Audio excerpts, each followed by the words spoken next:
Praise Lord प्रभु को मानव धन्यवाद हो प्रभु केत अनुग्रह कले आज शिशु दिवस उपलक्षे आपण मान सम्मुखें गोटे सुसंवाद नहीं आसपा सुजोग देते से ईश्वर को धन्यवाद आसता है मुझे समस्त मोर प्रेज लॉर्ड जय प्रेज लॉर्ड आस आम शास्त्र पाठ देखा आम आग को अग्रसर होगा प्रथम आम देखा जे शिशु दिवस दिवस अर्थ कौन दीप्तिर अन्य ना हूँ दिवस जिते बड़े परस्पर सृष्टि कले आदि एक अध्याय 5 पद लिखाई आम से वाक्यटे पढ़ा आरंभ आदि एक अध्याय 5 पद पुणी परस्पर दीप्तिर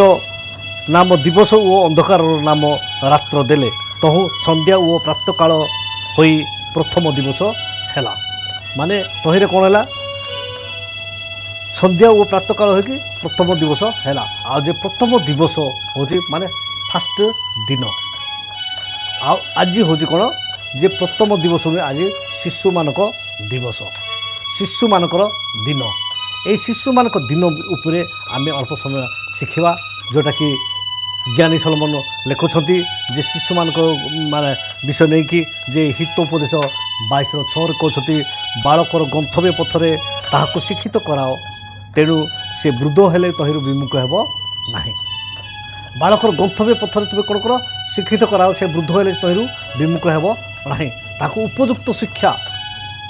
आउ से बालक को तुम्हें शिक्षा दियो एपीसी मंडल को प्रेरित पाउल लिखुंट 6:4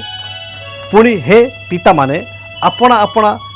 पिला मानक विरक्त करो ना मात्र से मानक प्रभु को शिक्षा और चेतना द्वारा प्रतिपालन करो प्रभु को शिक्षा और चेतना द्वारा से प्रतिपालन कर ए पिता माता मानक से अनुरोध कर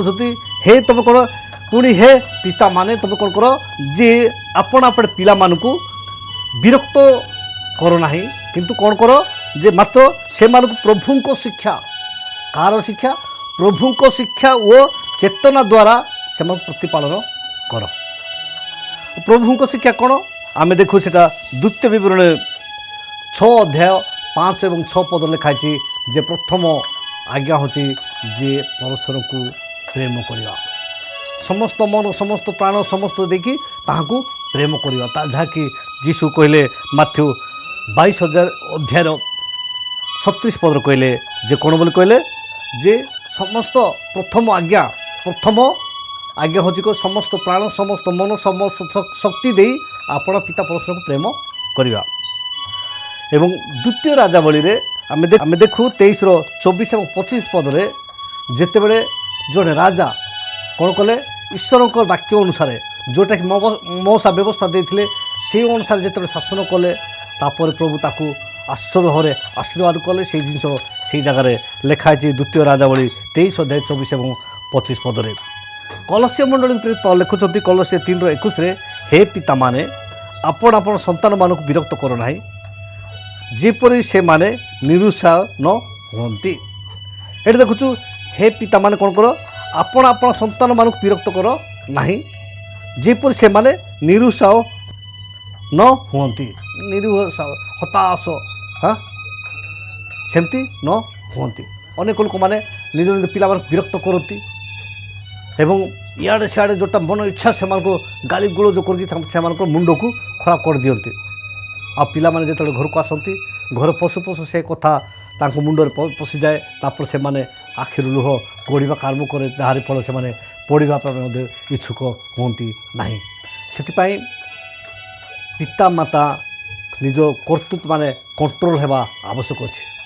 पिता माता आमे आम मुखर कौन निर्गत हो आमे कौन कहूँ मु तो जन्म देती मुझे जहाँ पाइली ता कहबी बोली कहले सेटा कौन है फलप्रद नुहे से प्रथमे सचेतन हेबा दरकार पिता माता से जिते बड़े ए पृथ्वी रे ज्ञानी सोलोमन जे कि परमेश्वर निकट प्रार्थना कर ज्ञान पाई से जिते बड़े पथभ्रष्ट हेले जिते तांकर रास्ता भिन्न हो गला सेते से अनुताप करुछंती से अनुताप करुछंती कहउछंती जे मु शिक्षक मानकर कथा मानिली नाही जोटा कि हितोपदेश 5 अध्याय 13 और 14 पदरे से कहते आम से वाक्य आम पढ़ा 5 अध्याय 13 और 14 पद मु आपणा शिक्षक मान कथा मानिली नाही ओ जो माने मते शिक्षा देले से मान वाक्य प्रति ଆପଣା କାନ ଡେରିଲି ନାହିଁ। ମୁଁ ସମାଜ ଓ ମଣ୍ଡଳୀ ମଧ୍ୟରେ ପ୍ରାୟ ସର୍ବପ୍ରକାର ଦୁର୍ଦ୍ଦଶାରେ ପଡ଼ିଲି।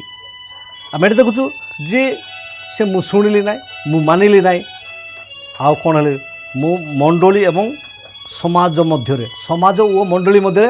ସର୍ବପ୍ରକାର ଦୁର୍ଦ୍ଦଶାରେ ପଡ଼ିଲି। ସବୁ ପ୍ରକାର ଦୁର୍ଦ୍ଦଶା। ଆଉ ଯେତେବେଳେ ମଣିଷର ସବୁ ଦୁର୍ଦ୍ଦଶା ଆସିକି ଉପସ୍ଥିତ ହୁଏ, ସେତେବେଳକୁ ଯେଉଁ ପଟେ ଦେଖିଲେ ବି ଅନ୍ଧାର, ଯେଉଁ ପଟେ ଦେଖିଲେ ବି ଅନ୍ଧାର। ସେଥିପାଇଁ ଆପଣମାନେ ବାଳ କରୁ ଆପଣ କ'ଣ ହେବେ, ଯୁବକ ହେବେ। ଆଉ ସେ ଯୁବକ ସମୟରେ ସେ ଯୁବକମାନଙ୍କୁ ସଚେତନ କରି କହୁଛନ୍ତି ଯେ ଉପଦେଶକ 12:1 ଆଉ ତୁମେ ଯୌବନ କାଳରେ ଆପଣ ସୃଷ୍ଟିକର୍ତ୍ତାଙ୍କୁ ସ୍ମରଣ କର,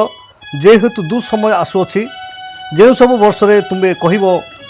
ଏହିସବୁରେ ମୋର କିଛି ସୁଖ ନାହିଁ, ସେହି ସବୁ ବର୍ଷ ସନ୍ନିକଟ ହେଉଅଛି। ସେଥିପାଇଁ ଏଇଟା ଆମେ ଦେଖୁଛୁ ଯେ ଆଗକୁ ପାଠ ପଢ଼ିଲା ପରେ ବି ଆଉ କ'ଣ ଭିନ୍ନ ଭିନ୍ନ ସମସ୍ୟା ଆସିବ। ସେଥିପାଇଁ ସେ କ୍ଷେତ୍ରରେ ରକ୍ଷା ପାଇବା ହେଲେ ସୃଷ୍ଟିକର୍ତ୍ତାଙ୍କୁ ଆପଣମାନେ ସ୍ମରଣ କରିବା ଦରକାର। ଆପଣମାନେ ଆପଣମାନଙ୍କୁ ସେ ସୃଷ୍ଟିକର୍ତ୍ତା ଆପଣମାନଙ୍କୁ ପଥ ଖୋଲିଦେବେ, ରାସ୍ତା ଖୋଲିଦେବେ ଏବଂ ଆପଣ ଯେଉଁ ରାସ୍ତାରେ ଯିବେ ସେଇଟା ଉଜ୍ଜଳମୟ ରାସ୍ତା ହେବ ଏବଂ ଆପଣ ସବୁଠାରେ ସକ୍ସେସ୍ ହେଇପାରିବେ। କିନ୍ତୁ ଯଦି ଆପଣ କଥା ମାନିବେ ନାହିଁ ତାହେଲେ କ'ଣ ହେବେ, ଏ ଜ୍ଞାନୀ ସଲୋମନ ଯେମିତି ଆଉ ମୁଁ ଜ୍ଞାନ ପାଇଅଛି, ସବୁ ପାଇଅଛି ସବୁ ବୋଲିକି ସେ ଯେତେବେଳେ ଚାଲିଲେ, ଆମେ ଦେଖୁ ପ୍ରଥମ ରାଜାବଳୀ 11:2 ସଲୋମନ ମାନେ ଯେତେବେଳେ ନିଜେ ମୁଁ ଜ୍ଞାନ ପାଇଅଛି, ସବୁ ଜିନିଷ ପାଇଅଛି ବୋଲି ଯେତେବେଳେ ସେ ଚାଲିବାକୁ ଆରମ୍ଭ କଲେ, ସେ ତା'ର କ'ଣ ଅବସ୍ଥା ହେଲା ଆମେ ସେ ବିଷୟ ଦେଖିବା। ପ୍ରଥମ ରାଜାବଳୀ 11:3 ଏଣୁ ତାହାଙ୍କର 700 ରାଜପତ୍ନୀ ଓ 300 ଉପପତ୍ନୀ ହେଲେ, ଆଉ ତାହାଙ୍କର ଉପପତ୍ନୀ ମାନେ ତାହାଙ୍କର ମନ ବିପଥଗାମୀ କଲେ। 4 ପ୍ରଥମ ରାଜାବଳୀ 11:4 କାରଣ ସଲୋମନ ବୃଦ୍ଧ ହୁଅନ୍ତେ ଏପରି ଘଟିଲା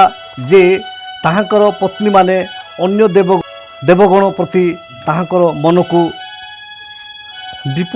ବିପଥଗାମୀ କଲେ। ପୁଣି ତାହାଙ୍କର ପିତା ଦାଉଦଙ୍କ ଅନ୍ତଃକରଣ ପରି ତାହାଙ୍କର ଅନ୍ତଃକରଣ ସଦାପ୍ରଭୁ ପରମେଶ୍ୱରଙ୍କ ପ୍ରତି ସିଦ୍ଧ ନହିଲା। ଏଠି ଦେଖୁଛୁ ଯେ ସେ ତାଙ୍କ ସ୍ତ୍ରୀମାନଙ୍କ ପାଇଁ ସେ କ'ଣ କଲେ, ବିପଥଗାମୀ ହେଲେ, ମାନେ ପଥ ହାରିଲେ, ପଥ ତା'ର ନଷ୍ଟ ହେଇଗଲା, ବିପଥଗାମୀ ହେଲେ, ପଥ ହୁଡ଼ିଲେ ଏବଂ ସେ କ'ଣ ଦାଉଦଙ୍କ ପରି ସେ କ'ଣ କଲେ, ସିଦ୍ଧ ହେଇପାରିଲେ ନାହିଁ। ଦାଉଦ ଯେମିତି ସିଦ୍ଧ, ଦାଉଦ ଯେତେବେଳେ ଦାଉଦଙ୍କ ଜୀବନରେ ମଧ୍ୟ ଅନେକ ପରୀକ୍ଷା ଆସିବା ସହିତ ସେ କ'ଣ କଲେ ଯେ ପରମେଶ୍ୱରଙ୍କଠାରେ ଯେତେବେଳେ ସଚେତନ ପାଇଲେ ସେତେବେଳେ ସେ ପ୍ରାର୍ଥନା କଲେ। ପ୍ରାର୍ଥନା କରିକି କହୁଛନ୍ତି, ପ୍ରଭୁ ତୁମେ କ'ଣ କର, ମୋ ଠାରୁ ତୁମେ ଯେଉଁ ପବିତ୍ର ଆତ୍ମା ଦେଇଛ ସେଇଟା ନିଅ ନାହିଁ। ଗୀତ 51:11 ତୁମ୍ଭ ଛାମୁରୁ ମୋତେ ଦୂର କର ନାହିଁ ଓ ତୁମ୍ଭ ପବିତ୍ର ଆତ୍ମା ମୋ ଠାରୁ ନିଅ ନାହିଁ। ତୁମ୍ଭ ଛାମୁରୁ ମୋତେ ଦୂର କର ନାହିଁ ଏବଂ ତୁମ୍ଭର ପବିତ୍ର ଆତ୍ମା ମୋ ଠାରୁ ନିଅ ନାହିଁ ବୋଲି ପରମେଶ୍ୱର ନିକଟରେ ପ୍ରାର୍ଥନା କଲେ, କ୍ରନ୍ଦନ କଲେ। ପ୍ରଭୁ ଆଶ୍ଚର୍ଯ୍ୟ ଭାବରେ ତାଙ୍କୁ ପ୍ରତି କ୍ଷେତ୍ରରେ ବିଜୟ କଲେ। ଯେତେବେଳେ ତାଙ୍କର ପାପକୁ ସ୍ୱୀକାର କଲେ, ତାଙ୍କ ନିକଟରେ ଶରଣ ନେଲେ ଏବଂ ସେ ସିଦ୍ଧ ପବିତ୍ର ହୋଇକି ଈଶ୍ୱରଙ୍କ ରାଜ୍ୟର ଅଧିକାର ପାଇଁ ପ୍ରସ୍ତୁତ ହୋଇପାରିଲେ। ସେଥିପାଇଁ ଯେତେବେଳେ ପୃଥିବୀରେ ଥିଲେ ଯୀଶୁ ସେତେବେଳେ ଶିଷ୍ୟମାନଙ୍କୁ ଶିକ୍ଷା ଦେଇକି କହିଲେ ଯେ କ'ଣ ବୋଲିକି ଯେ ଆମେ ଦେଖୁ ଯେ ମାଥ୍ୟୁ 5:48 କହୁଛନ୍ତି ଯେ ତୁମର ସ୍ୱର୍ଗସ୍ଥ ପିତା ଯେପରି ସିଦ୍ଧ ତୁମେ ସେ ପ୍ରକାର ସିଦ୍ଧ ହୁଅ। ଅତଏବ ତୁମମାନଙ୍କ ସ୍ୱର୍ଗସ୍ଥ ପିତା ଯେପରି ସିଦ୍ଧ ତୁମେମାନେ ମଧ୍ୟ ସେହିପରି ସିଦ୍ଧ ହୁଅ। ତୁମେ ସିଦ୍ଧ ହୁଅ, ତୁମର ସ୍ୱର୍ଗସ୍ଥ ପିତା ଯେପରି ସିଦ୍ଧ ତୁମେମାନେ ସିଦ୍ଧ ହୁଅ। ସେଥିପାଇଁ ଯୋହନରେ କହୁଛନ୍ତି ଯେ ଯୋହନ ପୁସ୍ତକରେ ଆମେ ଦେଖୁ ଯୋହନ 9:31 ଅନେକ ଲୋକମାନେ ଭାବନ୍ତି କ'ଣ ଯେ ମୁଁ ତ ପାପୀ, ମୁଁ ତ ଏମିତି ଲୋକ, ମୋର ଆଉ ପ୍ରଭୁ କ'ଣ କଥା ଶୁଣିବେ କି, ମୁଁ ପ୍ରଭୁଙ୍କ ପ୍ରତି ଫେରିବି ନାହିଁ, ମୁଁ ଯେମିତି ଜୀବନ କାଟୁଛି ସେମିତି କାଟିବି। କିନ୍ତୁ ଆମ ପରମେଶ୍ୱର ସେ ପ୍ରକାର ନୁହନ୍ତି। ଆମେ ଦେଖୁ ଯୋହନ 9:31 ଈଶ୍ୱର ଯେ ପାପୀମାନଙ୍କ କଥା ଶୁଣନ୍ତି ନାହିଁ ଏହା ଆମ୍ଭେମାନେ ଜାଣୁ, କିନ୍ତୁ ଯଦି କେହି ଈଶ୍ୱର ଭକ୍ତ ହୋଇ ତାହାଙ୍କର ଇଚ୍ଛା ସାଧନ କରେ ତାହେଲେ ସେ ତା'ର କଥା ଶୁଣନ୍ତି। आम देखु ईश्वर जे पापी मान कथा शुणती ना यह आमे माने जानू किंतु आमे कौन जदि कहीं ईश्वर भक्त होई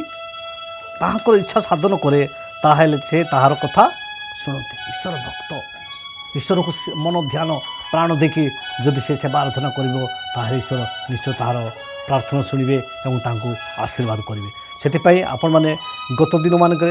आपणकर जीवन में झुंटी जाइछंती किबा जेकोसी विषय आपणक दुर्बलता अच्छी से समस्त विषय त्याग करंतु एवं शिशु जेतबे पृथ्वी रे थिले जे जीशु कहले जे सान पिला को ग्रहण करे से मते ग्रहण करे अर्थात से शिशु मान को बहुत भल पाउथिले एवं शिशु मान विषय मो निकट को आण बोली कहते एवं से आपण से प्रकार छोट शिशु भाया समस्त विषय आपण भूली जातु एवं यही नूतन दिन मानक नूतन जीवन नहीं अग्रसर होगा चेष्टा करूँ ईश्वर आपन को ठीक समय आशीर्वाद करेंगे आज यही अल्प शिक्षा पर पुनः आम समस्त को आशीर्वाद करूँ रही नमस्कार प्रेज द लॉर्ड।